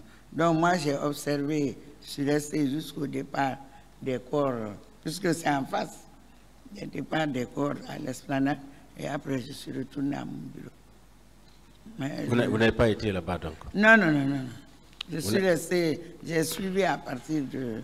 Et c'est en ce moment que j'ai appris qu'il y a beaucoup d'agitation sur l'esplanade. Les gens avaient commencé même à fuir. Et on vous a dit que combien de corps avaient été exposés là-bas? Ça, c'est le médecin légiste qui pourra nous préciser ça. D'accord. Est-ce que vous avez eu la chance de rencontrer la responsable du CICR? Directement, non. Durant tous ces mouvements, vous ne l'avez pas rencontré? Non.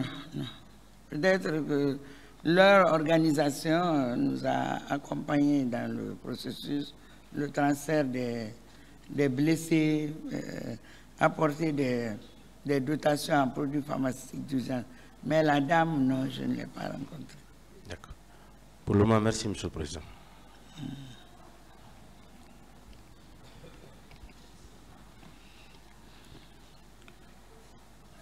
Madame, je voudrais vous poser juste quelques questions de précision. Mais avant, le tribunal vous l'a rappelé, vous l'a dit plus tôt, et le parquet, par l'entremise de mes collègues, vous a rappelé que vous êtes témoin. Monsieur le Président, quand vous parlez, il vous a dit que le témoin, c'est celui qui a vu ou entendu. Loin de nous l'idée de vous demander d'accuser Paul ou Pierre, ou d'innocenter Paul ou Pierre. On vous a fait venir, c'est pour nous dire, en votre qualité de directrice de l'hôpital national, donc au moment des faits, de nous dire ce que vous avez vu le 28 septembre 2009.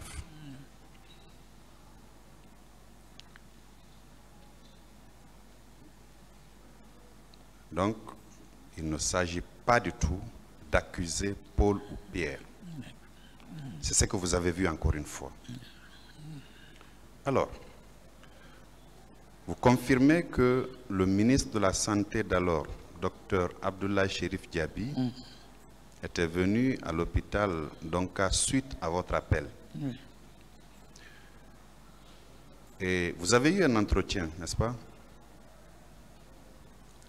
Au téléphone, je l'ai informé. Non, quand il est arrivé, vous avez eu un entretien, n'est-ce pas? Oui, on lui a fait, le chef de service des urgences, qui était habilité à lui faire, lui a présenté la situation et moi j'ai demandé que des compléments de stock nous soient mis à disposition. Quand on a présenté la situation, les statistiques, quand il venait d'arriver, le chef du service des urgences lui avait dit en quelques mots que c'était affreux ce qui venait de se passer et que les médecins urgentistes étaient débordés, n'est-ce pas? Vous étiez là? Oui, j'étais là. Bien. Quelles sont les instructions que Dr Diaby vous a données par après? Vous, directrice de l'hôpital. Bon, moi, il ne me donnait pas directement d'instructions parce qu'il y avait le comité national de crise sanitaire, les responsables. Vous savez, la hiérarchie dans l'administration, les gens y tiennent beaucoup. Moi, quand j'ai posé ma doléance, la doléance de l'hôpital disant que nous avons besoin de produits pharmaceutiques, il a donné son accord et il nous a dit qu'il va se rendre maintenant à la pharmacie centrale de Guinée pour aller chercher les produits pharmaceutiques. D'accord. Mais nous ne communiquions pas directement. Oui, quand il est arrivé, parlant des statistiques, quand le médecin-chef des urgences lui a fait état des statistiques qu'il disposait au moment où Dr Cherif arrivait, parce que il y avait des malades qui étaient à terre, non? Parce qu'il n'y avait pas suffisamment de place pour donner des lits à tous ces malades-là. Il y en avait qui étaient complètement par terre. Oui. Est-ce que M. Diaby ne vous a pas dit qu'à l'allure où vont les choses, il ne serait pas du tout bon de livrer les statistiques telles quelles? Il ne vous a pas dit ça? Non, non. Il ne vous a pas dit ça? Non, non, non. D'accord. Alors, je ne communiquais pas beaucoup avec lui. Non, ce jour, quand il est arrivé, vous étiez la première oui, la première responsable. Non, il ne m'a pas dit ça. Donc, vous étiez sinon, je n'allais pas enregistrer. Excusez-moi. Quand je parle, écoutez-moi, et je vais en faire autant. L'exercice serait beaucoup plus facile, docteur. Je m'excuse. Alors, de qui alors vous avez reçu des instructions de minimiser les statistiques? Je peux? Allez-y. Monsieur le procureur, je suis dans la salle avec mes enfants. Personne ne m'a donné d'instruction de minimiser les statistiques. Vous vous rappelez avoir rencontré les membres de la commission d'enquête internationale, non? Bon, moi, eux, je ne les ai pas rencontrés directement. C'est la commission nationale d'enquête qui nous a reçus. C'est pour ça, quand j'ai vu dans les conclusions de la commission internationale d'enquête que nous avons dissimulé, je ne sais pas, fait disparaître les documents. Mais quelqu'un qui fait disparaître les documents, peut-il demander d'enregistrer tous les malades qui arrivent et qu'on se retrouve avec, en tout cas à ma connaissance, selon les informations qui m'ont été données par le chef de service des urgences, qui n'a rien Je connais, c'est un monsieur très loyal, Parfait. très intègre, il n'a aucun intérêt. Est-ce qu'on aurait pu enregistrer du premier malade jusqu'à ce malade et démultiplier les points? Madame Bensouda avait eu la même information. Mais quand elle est arrivée, quel document elle a eu? Les manuscrits, le chef de service avait gardé tous les manuscrits et il les a montrés. Il dit voilà les manuscrits à partir desquels nous avons fait la centralisation des informations. Voici ce que la commission a dit par rapport à votre rencontre, madame docteur. Elle indique ceci.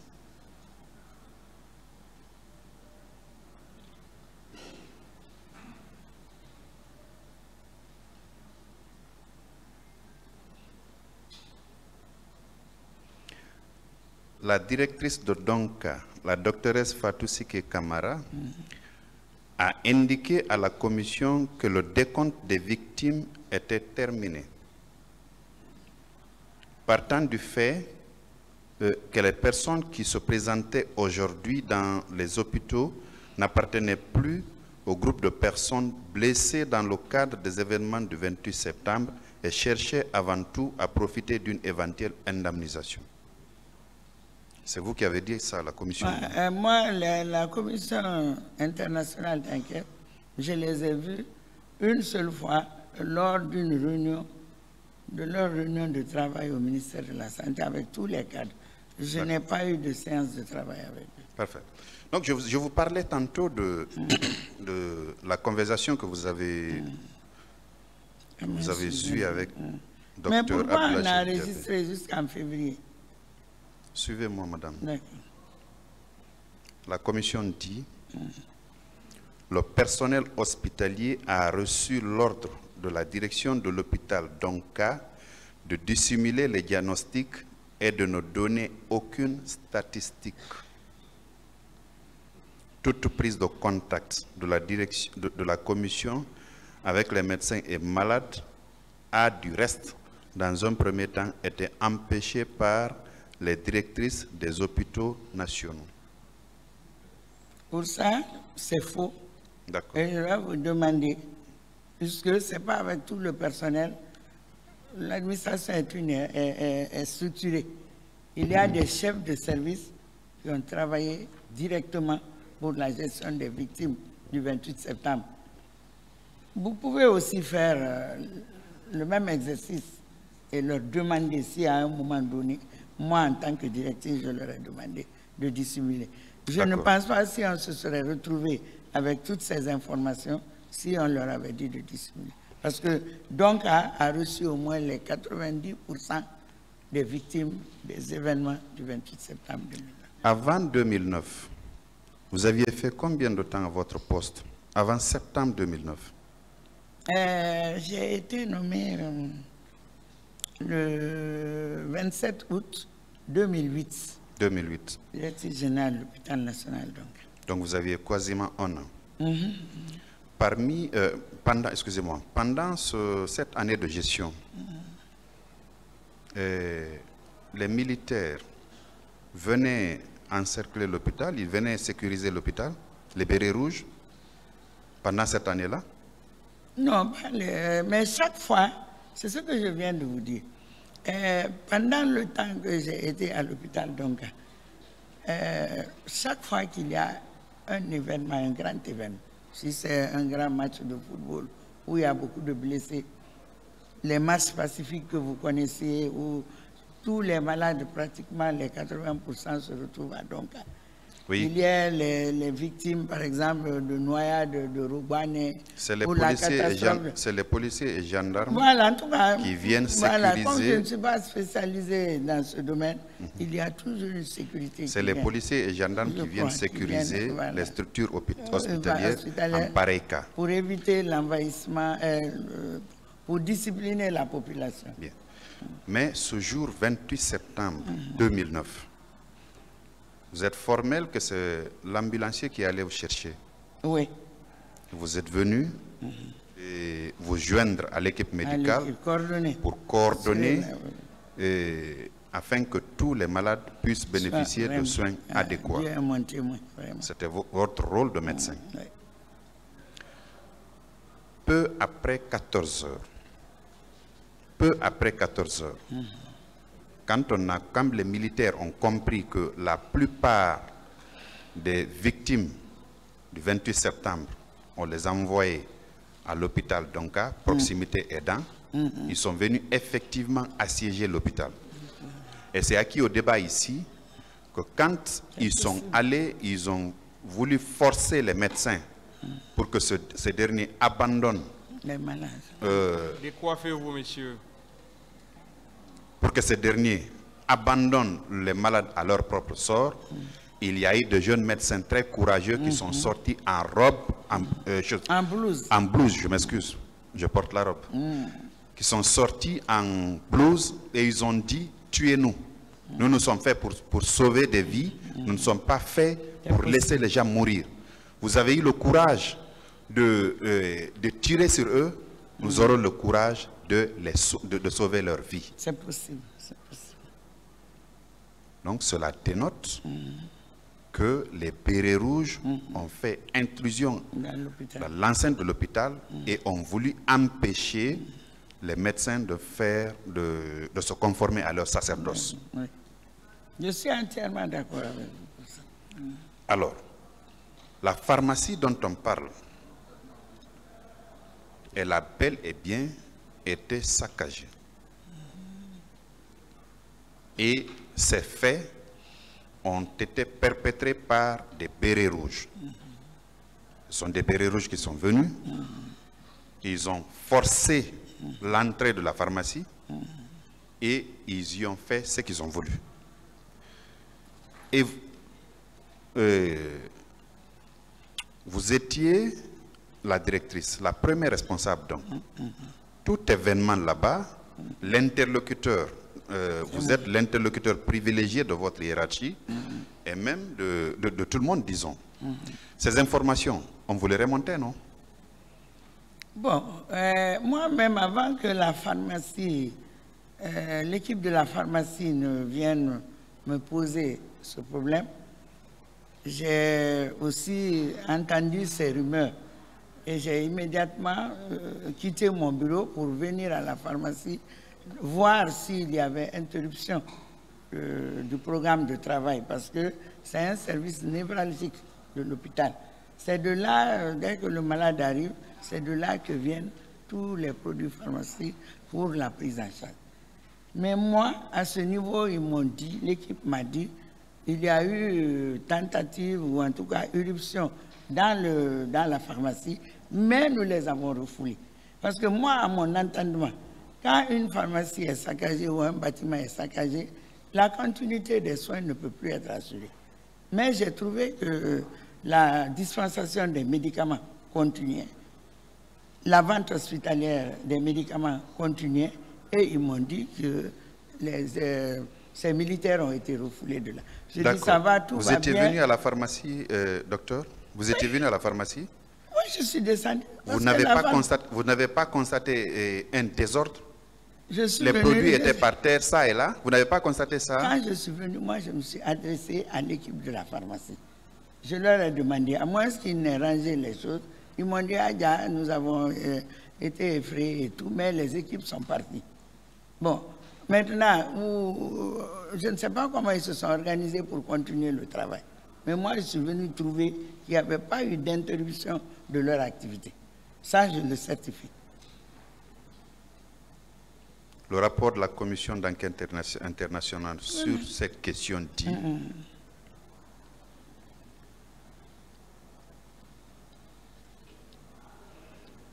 que les bérets rouges ont détruit la pharmacie centrale de Donka, menaçant les gens qui s'y rendaient avec des ordonnances, ce qui était une évidence. Il y a beaucoup de victimes, qui sont passées ici, qui ont indiqué effectivement que après la destruction de la pharmacie de l'hôpital, on ne pouvait pas s'approvisionner convenablement en produits. Les médecins faisaient leur travail, mais quand ils prescrivent des ordonnances, il fallait aller ailleurs parce que la pharmacie était détruite. Bon, moi j'étais là, mais je n'ai pas été témoin de cette situation. pour moi, la continuité des soins a été assurée.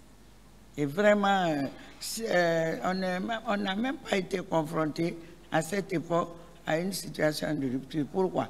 Parce que chaque fois, d'abord, je vous dis déjà qu'en plus de ce que l'État a donné, les partenaires du secteur de la santé apportaient des dotations, en plus d'autres personnes ou d'autres sociétés, d'autres institutions. Les dons et l'apport de l'État, ça a commencé à venir le lendemain, non? Le 29 septembre. Non, par exemple, le stock de la PCG est venu le même jour. Le même jour? Oui, oui, le stock de la PCG est venu le même jour. À quelle heure, madame? Bon, approximativement, dans la si vous journée, connaissez oui, pas. bon, en tout cas, dans l'après-midi, il y avait les stocks de la pharmacie centrale de Guinée. Maintenant, les dons ont continué à venir pendant un bon moment avec les partenaires, mais aussi même les sociétés minières, les personnes de bonne volonté. Bien. Et, alors,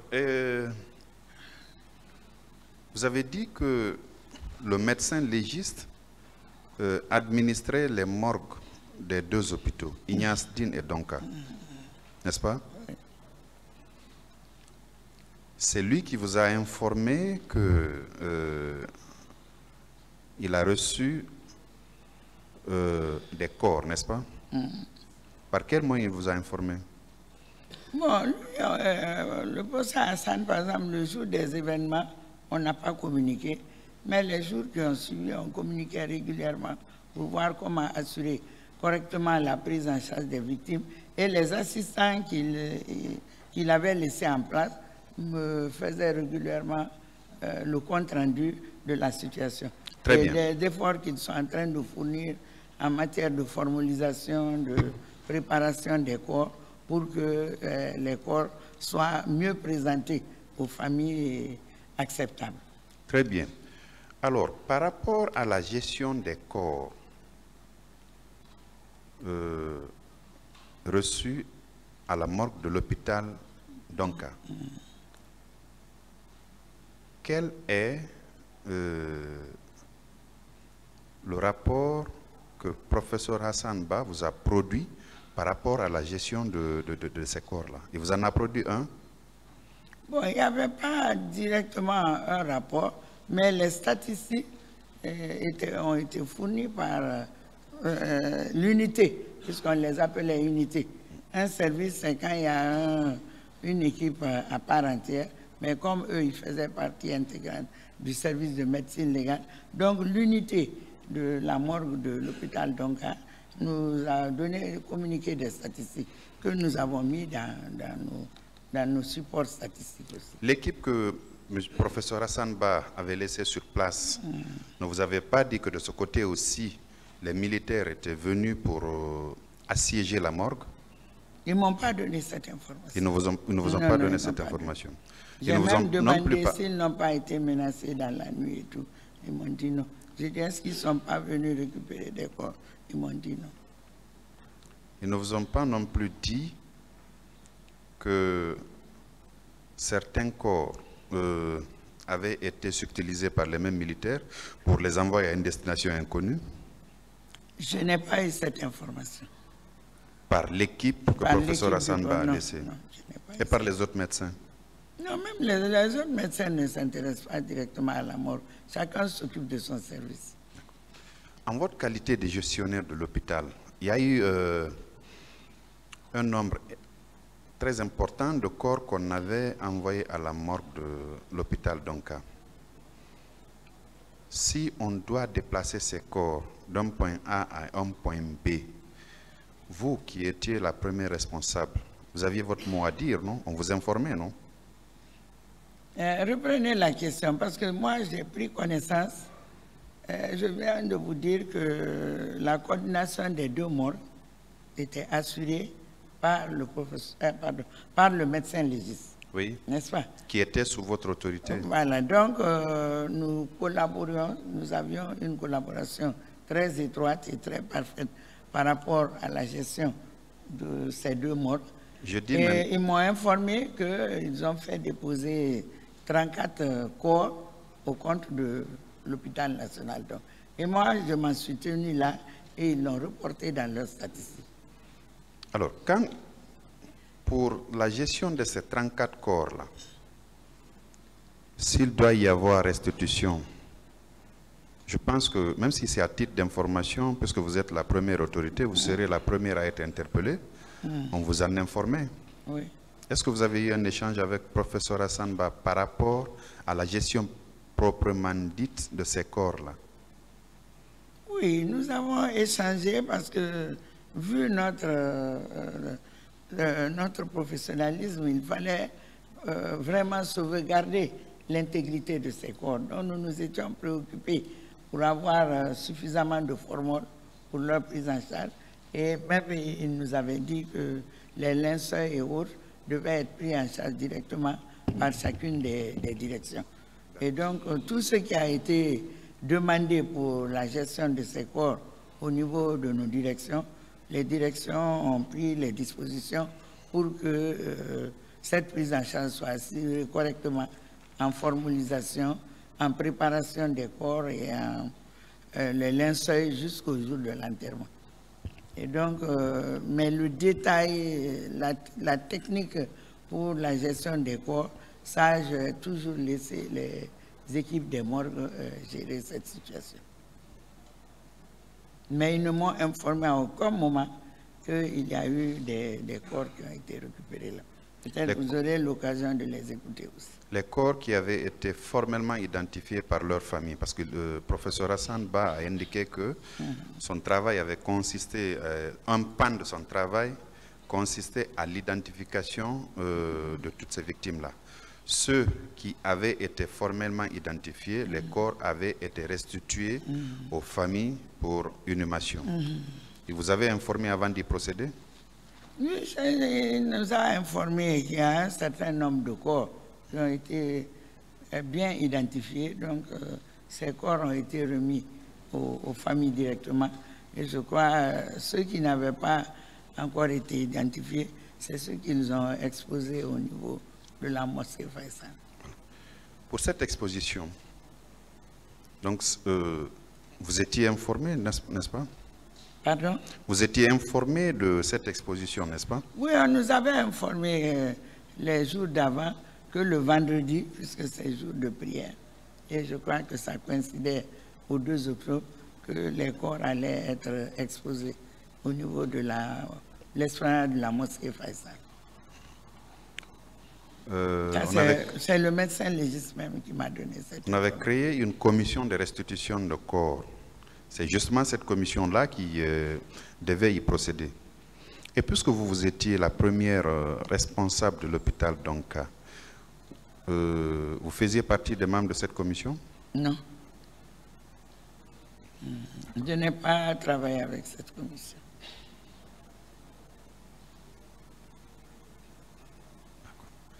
Alors, une dernière question. Vous avez dit que vous êtes administratrice, n'est-ce pas? En cette qualité, est-ce que vous avez fait un rapport sur les événements du 28 septembre 2009, ce que vous avez vécu au courant de cette journée? Vous avez fait un rapport, ne serait-ce que pour vous? Bon, pour moi, j'ai une documentation personnelle pour ça, mais pour ce qui est de la gestion des victimes, nous avions fait quand même une notification bien fournie et qui vraiment présente toute la situation des victimes du 28 septembre 2009. Moins les statistiques que vous disposez là, vous n'avez pas fait de rapport? En équipe avec le Comité national de crise sanitaire, un travail avait été fait et je crois a été soumis à l'autorité. Merci, docteur. Merci, monsieur le procureur. Merci, monsieur le président. On en a fini pour le moment. L'audience est suspendue pour 10 minutes.